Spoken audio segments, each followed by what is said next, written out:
shit tonight. Alright.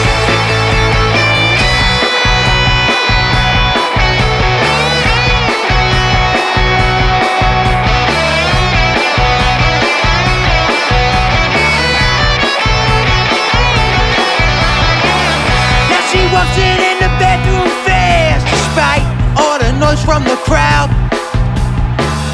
Now she's bedless on the bathroom sink. Her mother would be so proud.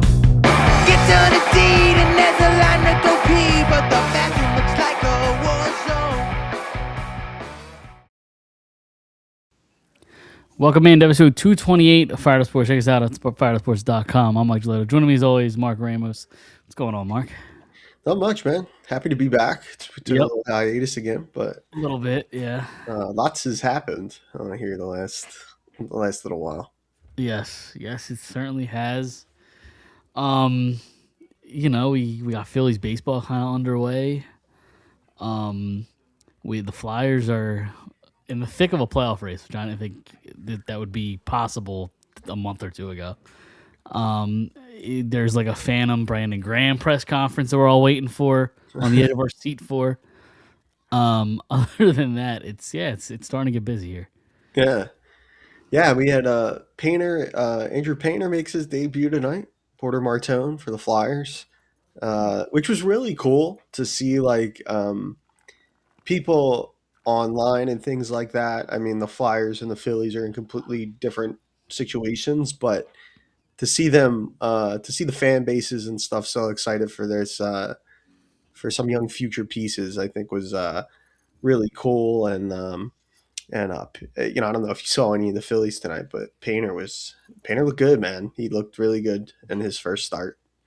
Yeah, one debut has gone a lot better than the other so far. Now, the one isn't over yet, but I don't know if you saw the last minute of the second period. It looks like he may have had a chiclet knocked out already. Oh. We'll see. Yeah.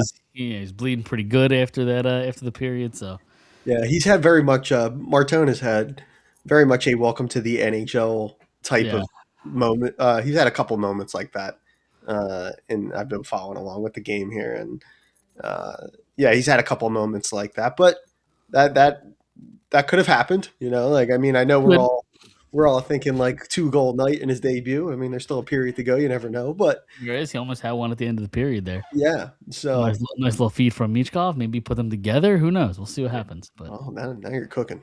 Yeah, I don't think Taco will do it, but hey, what do you know? Yeah, maybe not yet, but maybe we'll see it. No, maybe not yet. Instead, he's got to be with a guy like Grunstrom for some reason. Although Grunstrom scored tonight, so I can't really. Yeah, he got a goal. So. He's got a goal in this game. Yeah, yes, he did. It was a pretty nice goal too, and a good pass from Zegers too. Yeah, very. Before we really get into Flyers, I mean, I feel like now the Philly season's kind of up and running. They won tonight. It's been kind of a slow start for them, and I don't know how you feel, and maybe you disagree with what I'm about to say, and if so, we can have a conversation. But like, I don't want to hear anybody say it's too early or like it's too soon to start complaining about the Phillies offense. Yeah, because like when it happens year after year after year after year, it's not slow start. Like it's not too early.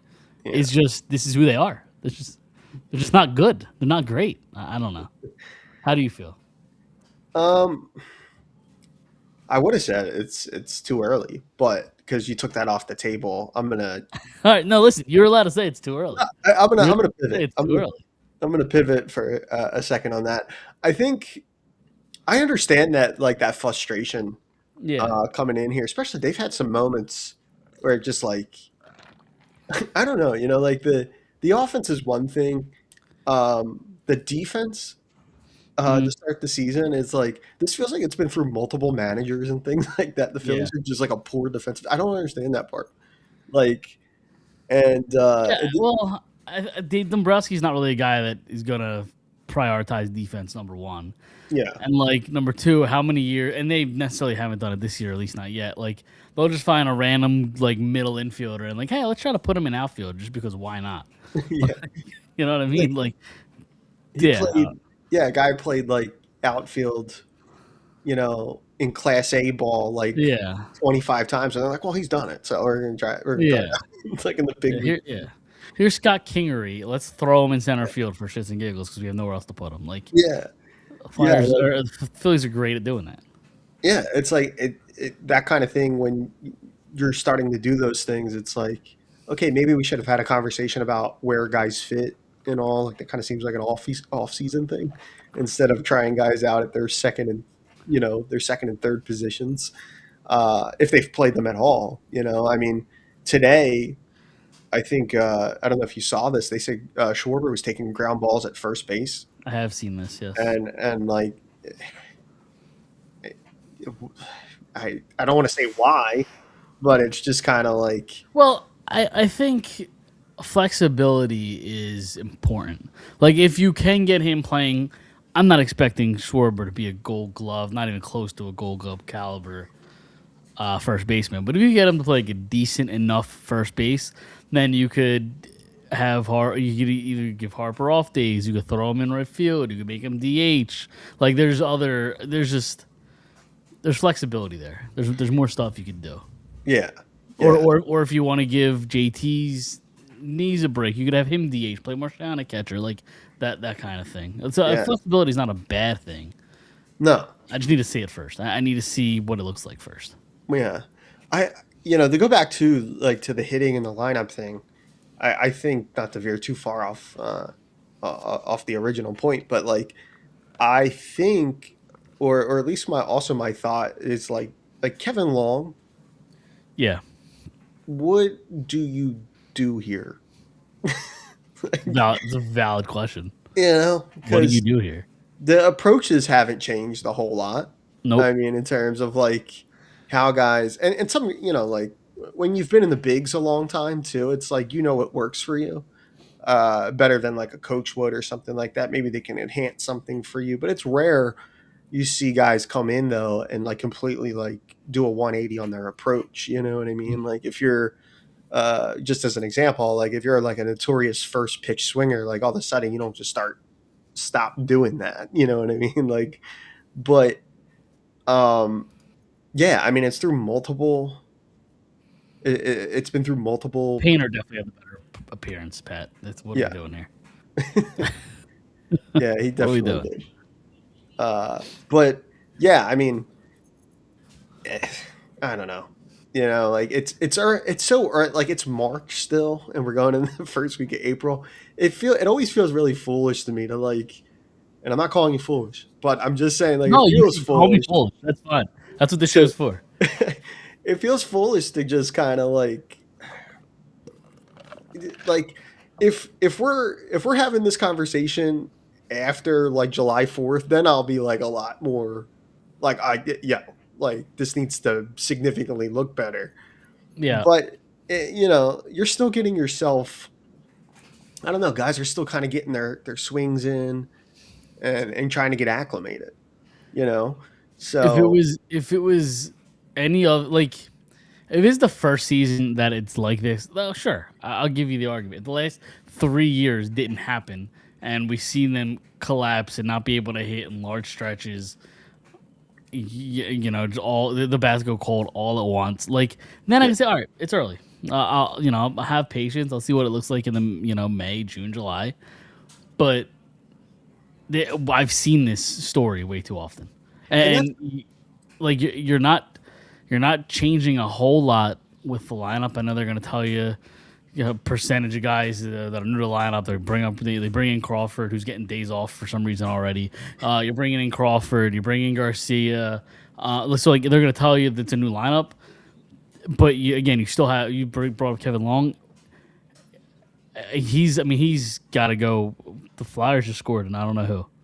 oh, 4 I to saw 3. the Martone was on the ice. yeah. It was on the Dvorak, is it maybe? Dvorak. Yeah, he's at the Might be first name. Dvorak's goal. Yeah. See that, Pat? Now we're getting close now. Like we said Painter, but I don't know. We getting a plus here for Martone? Did he get a Got an assist. Oh, never mind. No, he didn't get an assist. No, I didn't get it. I don't know when he was. I don't think he got the assist. No, but a plus. All right, Definitely we'll a take plus. that. We'll take the plus. Yeah, Konechny and Sanheim with the assists. I lost my train of thought. What was I saying? Oh, but Uh, like Kevin Long, like The lineup relatively the same. You add, you tinker a little bit, whatever, and still the same results. And the common denominator at this point, sure, you could talk about the top of the order, but the common denominator, the guy, it's been the standard the last handful of years is your batting coach Right. or your hitting coach. Well, why? I don't want to hear the players like him. He's a players guy. I'm tired of people being players guy. Like I want somebody to be uncomfortable. Like is that too bad? Like or not even that. Like get a different voice. Get somebody who thinks differently, who's a different approach. Sure. Because like what you're doing isn't working.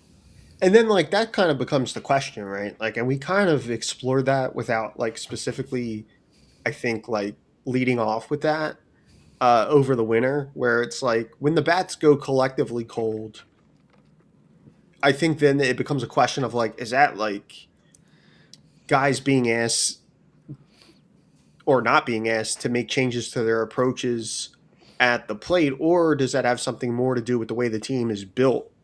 That everybody just goes cold all at once, you know what I mean? Because for whatever reason, this team it never seems to like if Turner, Schwarber, are having off days, Harper goes nuts. Like they all just go away at the same time for like 2 months. Yeah, and then when they're hitting, they're all hitting the cover off the ball for a couple weeks, and then they go cold again all at once. It doesn't make sense. Yeah, all at the same time.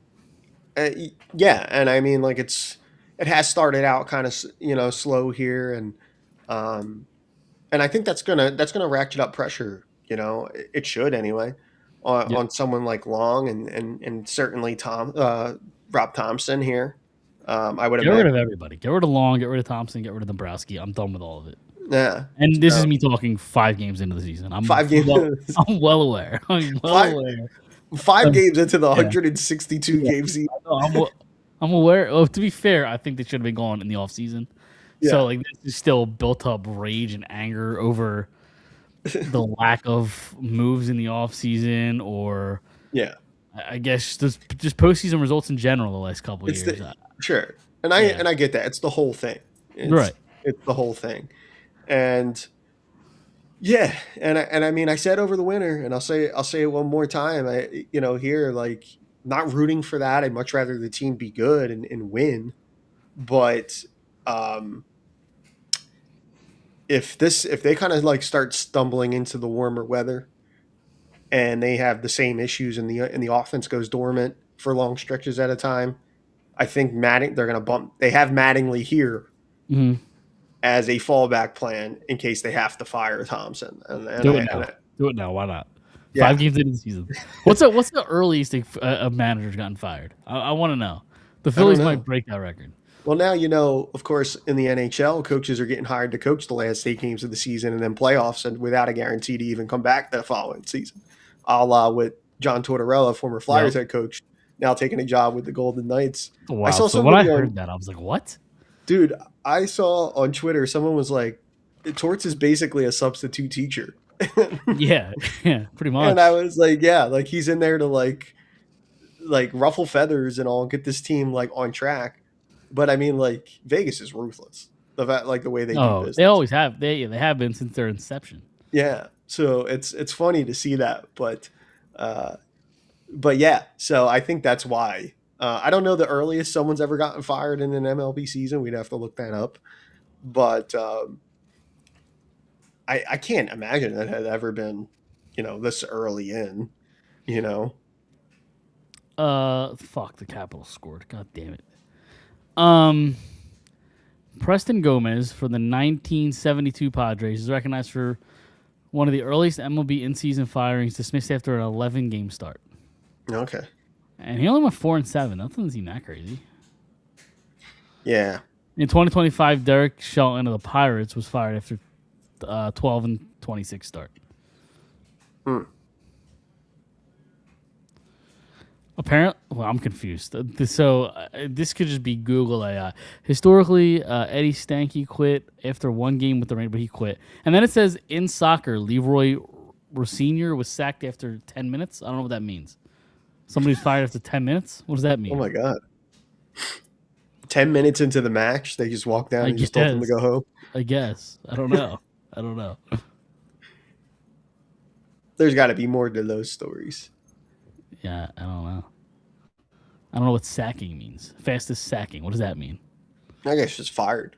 Global sports, is that how they say it in other countries? When you're fired, you're sacked. I've heard He the term before. he was sacked But 10 minutes after being appointed due to a club sale. All right. God. Okay. They sold the team, and then the new owner walked in Yeah. and was like, "Yeah, get out of here." Yeah. See you later. Brian Price in 2018 was fired after for the Reds. Was fired after a 3-15 start. Okay. So modern times, it seems like the 2018 Reds. Yeah. And what year was Shelton with the Pirates? That was 2025 fired after 38 games. okay. Okay, so yeah, that was a little bit longer. And then Ron Ronick for the 2015 Brewers says fire in April. Doesn't give me a time frame though, just says fired in April. I'm learning AI is not as smart as we think it is. I think that's what I'm learning. No. Yeah, you got to work with him a little bit. Yeah. I agree. Soccer makes no sense. I don't understand it. Speaking of niche sports, I guess no more lacrosse in Philadelphia, huh? The Wings Yeah. ceasing operation. And then we get back to the Closing up. Phillies, but Yeah. No, I saw that too. That was pretty crazy, and I'm not shocked. I mean, didn't they leave, didn't they just come back in like 2019 or 18, something like that? they did, and it was like, but I mean, like if you're an ownership group, or I think Comcast Spectacor owned them, Yeah, I like believe so. Yeah. why are you not like you said, like, and I'm sure a lot of people felt that way. Like you didn't know a whole lot about them even being back. Mm-hmm. Like, and not that they're drawing huge crowds anyway. They're not going to sell that building out or anything, but to draw like a crowd in the lower bowl, that was certainly possible, I think. Like, and the games were always fun. I Yep. actually went to a couple of years ago, I think it was. I went to my first lacrosse game. I saw the Wings. Okay. And, so I had never seen them live, but it was a lot of fun, and it's a shame. I think it's a shame when that happens, and it just kind of like it didn't even last that long for it to, like, if you even knew they were there, and that's part of the problem. Therein lies the problem, right? Like, For sure, yeah. People don't even know that it was back. So I've never been to a Wings game. I've been to like a Soul game. Yeah, I used to go years to. back, but Actually, the last season the Soul played, I actually covered them. okay. Yeah. What year was that? That wasn't that recent, was it? What year was that? 2018, 2019, Okay. I think, around that time. Yeah, and I covered their last season. That was a lot of fun. Yeah. To be around those guys, and so many of them have great stories. Like they're all like, it's like before like arena football. Like they're like, some of them are like guys that were like working at like a warehouse prior, Really? and like walked on and like played. Like it was really Hide out. Yeah. yeah. And like they, maybe they were like high school stars or something like Yeah. that, and thought like they'd go out. Like there was a couple of guys like that in the league. It was cool, and yeah, so I did that their final season. But Nice. I went off track. We get back to the Phillies. yeah, Painter with a great start. Once Zach Wheeler is healthy enough to come back and ramps himself up, I don't want to see Tom Walker ever again. yeah. At least not as a starting pitcher. Like, I don't even want him really in the bullpen, but their bullpen's not good enough that, like, that's probably where they'll put him. But I'm to see you later. Yeah, you have to do. I think what is he owed now? Is he on? I don't know how much left is on that deal, but it's still a couple years, I believe. Yeah, like you probably just need to do the best you can to kind of. I guess that's the only option, right? Is to put him in the pen, and hopefully that. Okay, good news. That helps him. This is his last year under contract. Okay, yeah. So, getting paid a whopping $18 million from the Phillies. It's crazy. Yeah, yeah. So I think that's probably, like you said, the best place to try to do something with him is to put him in the pen and try to get something out of him there. And maybe you can even move the last year of the contract, get somebody in here if the money works, or is close or similar at the deadline later on, and you can get you know get us like a piece for this team. Um, Yep. Somebody maybe that can help Flyers you. scored, by the way.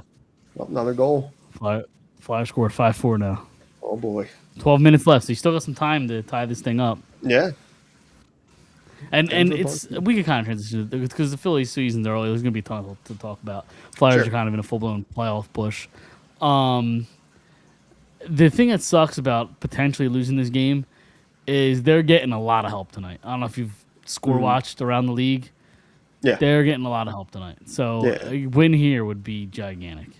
Yeah, it would be. Because you're at a point too where and I think a lot of people are coming around on that, where it's regardless of where you stand or on the rebuild and how you feel about how committed they are or not to it, or if you're questioning their player development and scouting or whatever it is, draft day stuff. That's all fair. That's all part of it, part of fandom too, especially if you're super into it. But if you're this close, you got to make it. Oh yeah, that's the thing.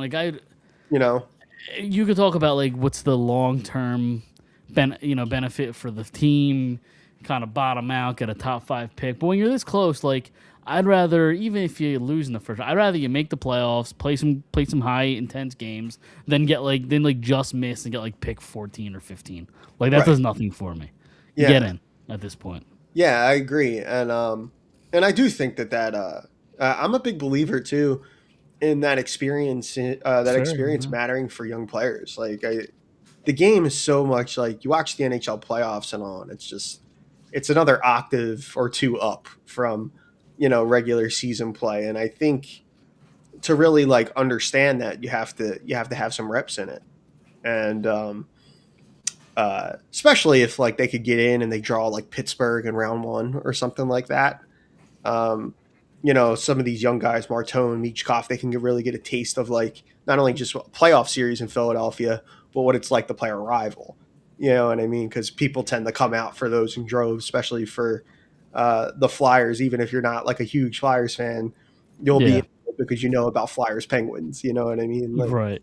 So, I think getting in and at this point, you have to get in, and like you said, having that pick in the teens or whatever, you're probably not looking at a significant difference between pick 15 or 21st. You know what I mean? In terms of talent or upside. You know what I mean? So you may as well, try to push to get in and get some playoff hockey in here. Totally. So. Yeah, I that's where I'm at with them, and and you have a lot of young guys, right? You got the Barkeys, you have the Bumps. I know we set, in the press box tonight, but you have the Michkovs, the Martones. A playoff experience would be gigantic for having such a young team. Yeah, and get those guys, like we said, the reps and in the postseason, and we'll see how far they can push it. I do think matchup dependent. You could probably they could probably give a team like Pittsburgh a run for their money. I don't know if they would beat them in a 7-game series. I don't. And so if the Flyers, again, big if they make the playoffs, they would probably match up against either Carolina, Tampa Bay, or even Buffalo. Yeah, it doesn't look like Pittsburgh's even really possible. Yeah. So. That's with the wild card spot, right? That's if the Flyers get the second wild card spot. They're not going to get the first. Boston's Boston's at 92 points. The Flyers are at 86. Right. That's probably not happening. Yeah. But Columbus is in the second wild card spot with 88 points. Ottawa and Detroit both have 86, as well as the Flyers. So yeah. So yeah, I think even tonight, in this game against Washington, considering how it's gone. Even if you can grab a point in this game, that could go a long way here, down the stretch, even though it's kind of been a wild game. It's been 9 goals. Yeah. I mean, they're going to miss the playoffs because in a random game in February, Garnet Hathaway couldn't hit an empty net goal. That sucks, doesn't it? It's brutal. That's yeah. Every That little point in hockey. Every little point. when you put it like that, Yeah. yeah. But yeah, like they have to get in. I think with um, Porter Martone, from what I've seen tonight, he looks like a young kid in his first game. He took Yeah. a early delay of game penalty, um, chance in front of the net at the end of the second you mentioned. Mm-hmm. Um, and he had blown coverage, I think, on the second goal, but he's made some defensive. They showed a stick check he had at some point in this game. Like, he's done he's done some good things too. It's been a mixed bag, and that's fine for a young guy getting dropped into that situation for all the things we just mentioned about the Flyers' current predicament. I mean, I think that's fine. I think he's doing all right. Curious if he'll play on Thursday. Yeah. If they give him another start, or if they put him back, put him in the press box, let him watch a game. I'm curious how they're going to handle that, because I think they do want to give Bump another chance in the lineup, put him back in the lineup. Grunstrom just scored tonight and has played pretty well, so I don't think they're going to sit him. So I don't know what they'll do. I don't know what's the deal there. Yeah, I'm okay with too. The more I've thought about it, like considering like best of both worlds, right? We just talked about why it would be more advantageous for them to make the playoffs. I think like, you know, um, even just rotating Martone and Bump at this point, I don't think is the Flyers have they're not a complete group in Mm-hmm. terms of how they're built, right? Like they have a ton of wingers. It's definitely a strength of their team. They have a lot of quality wingers when you connect. He's a good player. Owen Tippett's on a heater, right? Like there's a bunch of Trevor Zegras saw a lot of time on the wing this year. So like, and that doesn't even include Michkov and everybody else. They made a trade even. Yeah, and Forster when he comes back, if he comes back. Right. If Forster Another comes guy. back, at some point, yeah, like he's another one. So they don't have enough ice time, like literal ice time, to get Yeah. all the wingers time. So, and I think it's because it's like this group's just not fully complete yet. So maybe in the Flyers' perspective, I don't know this to be a fact. I haven't heard this anywhere or anything like that. But maybe they're kind of like viewing it, if they get into the playoffs, as like, hey, we're kind of ahead of schedule than we thought. Yeah. And then that maybe, I don't know if that changes their course this summer or not. Because I also wonder, right? Like we talk about like the overabundance of wingers Mm-hmm. and like kind of having like a dearth at center. Yep. Dvorak signed, right? So he's probably going to be here. Yeah. Which like fine, but I still don't understand it. But whatever. But it's like, but everybody seems to know, including the organization, at least in my opinion, that they need another like center. Sure. And Zegras is starting to look more comfortable there. Mm-hmm. So do you look at Zegras as like, hey, we think ideally he's a good 2C. Yep, I would. But we're still looking for the first line guy or whatever. Yep. They're going to have to also move a center in addition to wingers, because Dvorak's here, Couturier's here. Those guys probably aren't going anywhere. So can you talk Couturier to waive his no trade clause? Would Yeah. would they even do that? Would they even try to do that?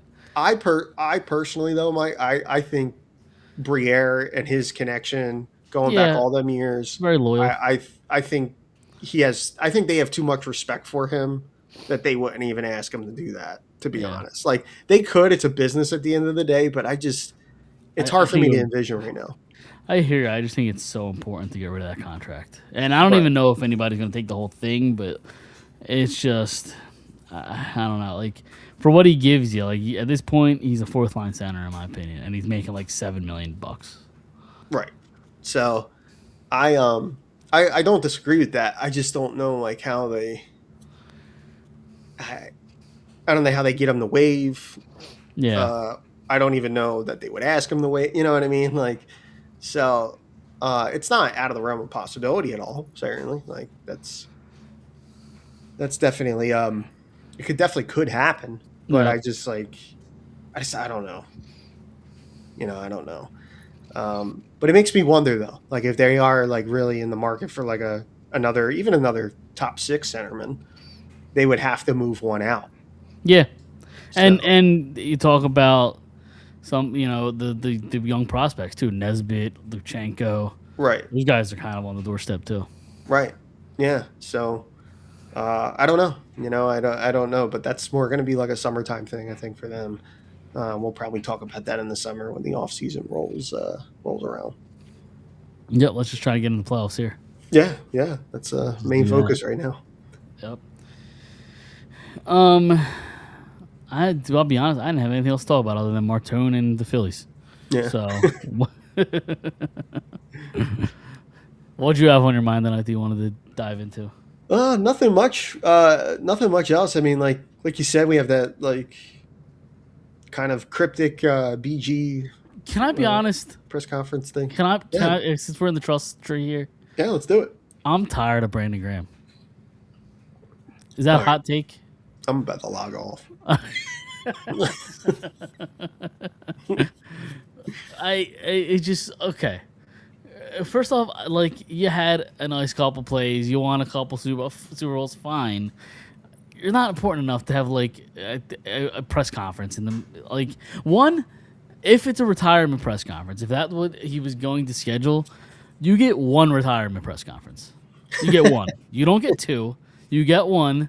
You decided to come back. You don't get another one. You just say, I'm walking away. I'm done. You just file the paperwork. You're done. You don't get two press conferences. And if it's a press conference to say you're returning, that's even worse because then you have such a giant ego and it's me. And it's, I just want everybody to know that I'm back and I need a whole press conference to do it. So that's where I'm at on Brandon Graham. I can't believe you just classified one of the greatest strip sacks of all time on nice the greatest plays. quarterback. Yeah. A nice couple plays. Yeah, a nice couple plays in the playoffs. Yeah. Yeah, he made a couple plays. Yeah. One of the singular most exciting moments of my life. Yeah. Just got zapped like that. I mean, listen, it was great. It was awesome. that's like a lifetime ago now. Yeah. It does feel like a lifetime ago. Yeah. It's like what, 8 years ago? Yeah. God, man. Give or take 9 years ago. Yeah. And to be honest with you, I can remember vividly how I felt at that parade and all, and the fact that they won again. And like at that moment of the first parade, I was like, if they never do this again, this is one of the greatest things I've ever had to do. Like, yeah, you know what I mean? So the fact that they did do it again was amazing. And listen, 8 years ago, me would not have thought I'd have this opinion. But I'm like, kind of like how the world got like Kelsey'd out. Yes. I'm kind of Brandon Graham'd out. I'm waiting for my wife to bust this door open. Is she listening? Is she gonna start yelling at me? Is she a big BG guy? BG loves. Okay, well. We've met him a few times too. He's a great guy. I'm sure he seems like a great guy. He seems like a lovely guy. Yeah. So, and now I'm gonna have death threats from your wife. It's great, awesome. Yeah. So, yeah, I can't entertain that, to be honest. I love BG too, but yeah, I don't know. Like, you get where I'm coming from? Like a little bit. Say, do you get where I'm coming from? Like a little bit. I do, but like, at the same time, I can't. He's the strip sack king, baby. Like, sure, I can't. Listen, fair enough. I just, I can't go that. I can't go that route. Like, I think. Yeah. With the press conference, like if there was like if it was announced that there was like some kind of hybrid role, like where he'd be like a player / coach kind of guy. Have the team announce it. Yeah, you could do that. And then he schedules a press conference and then just doesn't do it. Like just doesn't do it. It doesn't announce why he didn't do it. Just maybe he realized it was a dumb idea and just said screw the whole thing. I don't know. Yeah, like I know there's a I think that's his role with the Union have their captain Alejandro Bedoya. He's an older player now at this point. I think he's like one of the longest tenured Union players of all time.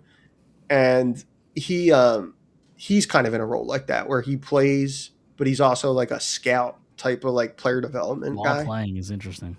Yeah. So he has like a hybrid role with the team, like his contract specifically, like he just signs 1-year deals with the club, Yeah. like to come back, and he has like other roles besides playing, and I he wonder does if get that's some allowed. time. I wonder if that's allowed in football. I don't know, you know. I mean, but not even like a role. I mean, Kelsey did something similar. Like he was in Roseman's ear about drafting like Cam Jurgens Yeah, when Kelsey was here. He's like, this is the guy that should replace me when I retire. Like, so I mean, I guess you see it to an extent in other sports, I guess. yeah. That's the only kind of case. I'm sure there are cases Yeah. in other sports and stuff. That's the only case like locally I can think of Mm-hmm. because I've been around the union a little bit the last couple seasons, so I do know that. Um, so yeah, I don't know if that's something that that could be about. But like you said, you're just like throwing just cold water on all this stuff. So you're just sitting here saying like the team should announce it, but you know. I don't know. Like, Yeah, I'm sorry. Sorry I offended you. I mean, boy. you're spicy tonight. Like, I got a lot of hot takes tonight. This is what happens when I take a week off. I just have all these thoughts in my mind. they get all pent up over like this is therapeutic. Yes, we need to do this every week and stay consistent with it. Well, I mean, 2 weeks ago I brought I think it was the Mitchkov hot take I gave you that I'm almost like over Mitchkov. Yeah, That's the wrong phrase. I'm not over Mitchkov. I'm just very underwhelmed.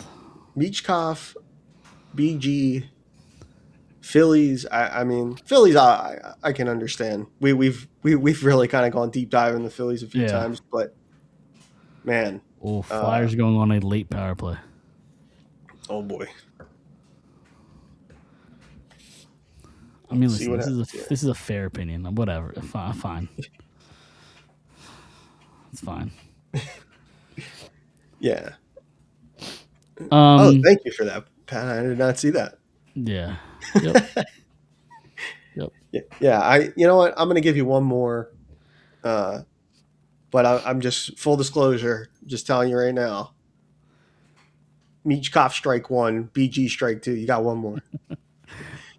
What a player you like that I am falling out of favor with? Yeah, you're just throwing cold water on the whole deal. I'm trying to think if there's any more. You know what? Should I go for 3 for 3? In the offseason, he was pissed off about the not elite comments. Bryce Harper, until you tell me otherwise, you're not elite.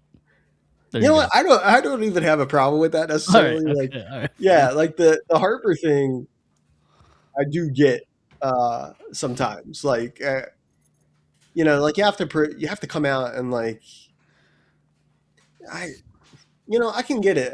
Like I get why he's frustrated with that. Sure. But we're at a different point now at the Bryce like Phillies era where like they have to, like you kind of have to preserve the tread on the tires a little bit with Bryce because there's hard mileage on him here, and I wonder, not that anybody really. There was all those comments made right at the World Baseball Classic about how important it was or whatever, and I wonder if look at the Scooble thing, right? Like it was Scooble, right? Or it was Scooble. It was in and out. Like teams have a lot of say in guys like availability, it seems like, for the WBC because it's kind of like an MLB thing, you know what I mean? And also, other than his one home run, he didn't do shit in that either. Yeah. It could have been a really awesome moment. Could have been, sure. Had they not blown it after that. But if their manager wasn't a complete dope. Although I don't even blame the manager. Like, this is the problem with the WBC. Don't even have it.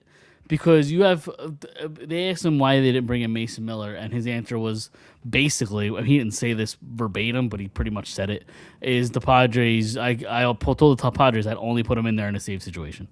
If we were up with the lead, he was going so they were tied, so he wanted to honor that deal that he made with the Padres. If you're going to have these little side deals that players can only perform in certain situations or have beyond limits, then don't even have the World Baseball Classic. It's irrelevant at this point. Right. And if it's like you want to do it, like we had talked about it at the time, like it's hard to shed the appeal, or not the appeal, but it's hard to kind of shed the image it has of just like being this like preseason tournament. Yeah. You know what I mean? Unless you decide to have it, like replace it with the All-Star game, or replace the All-Star game with the World Baseball Classic and have a 2-week kind of tournament, or a week and a half, whatever it is, and have that be like the central thing you do, and maybe it means more.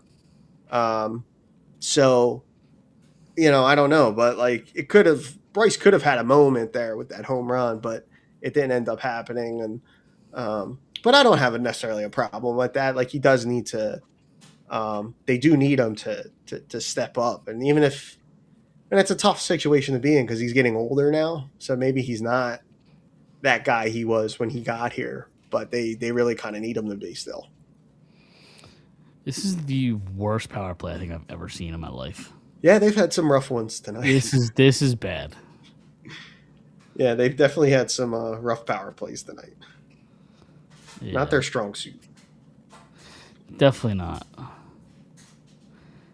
And like they've gotten theoretically better players, new coaches, new coaching, and they still are not good.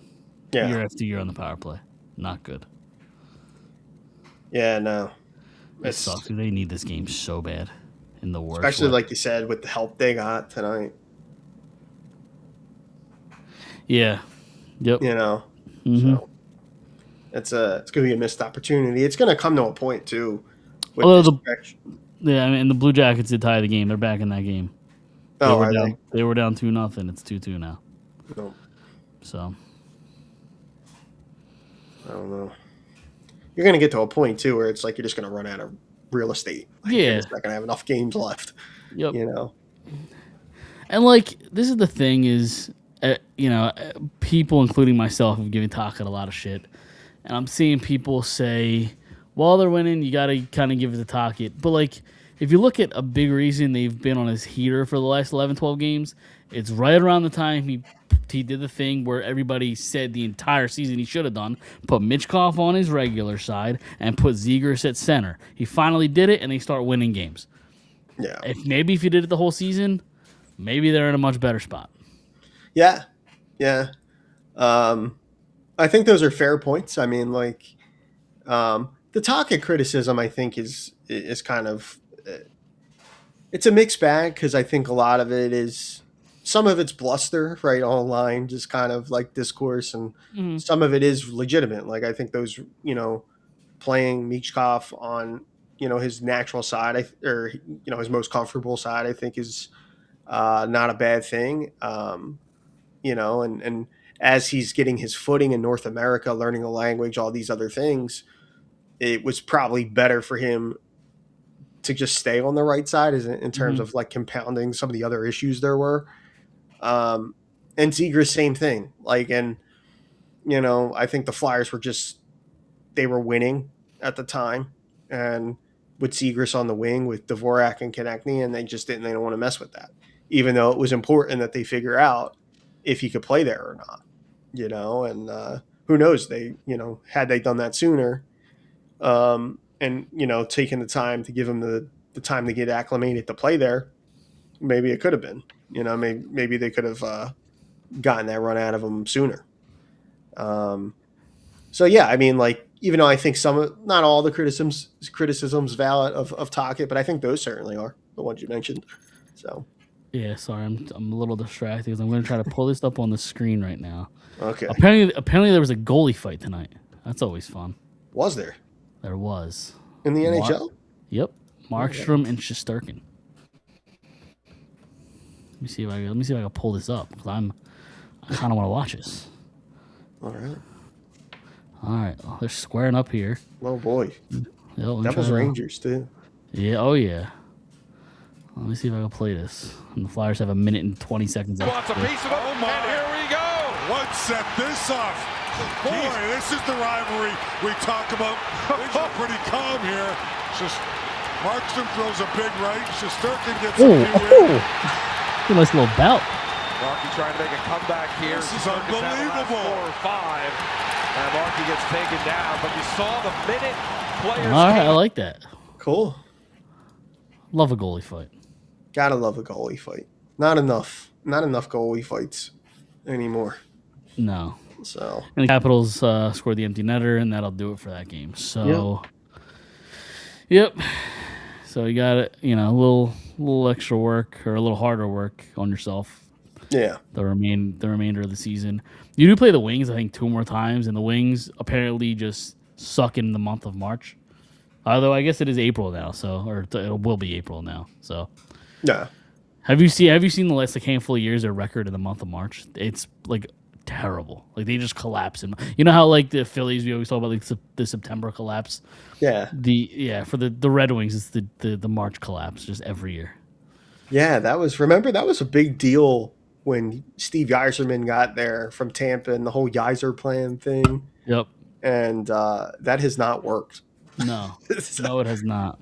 And you couple that too with just like the fact that, remember historically the Red Wings were always known for kind of like taking a very long-term approach to player development and stuff like that. And I think you couple that with like some of the, decisions Yzerman's made. It's kind of like, it's put them in a bad spot, but I didn't see that, but that's pretty crazy. Yeah. All right, you got anything else you want to discuss tonight? No, I think that's it. Get out of here. I think that's it. We'll talk. Hopefully, there'll be better of a playoff picture come next Tuesday, and we can talk about it more. Yeah. And the Flyers almost scored. They're about to go. Oh, never mind. There's 1 second left. It's irrelevant. All right, we're gonna get out of here.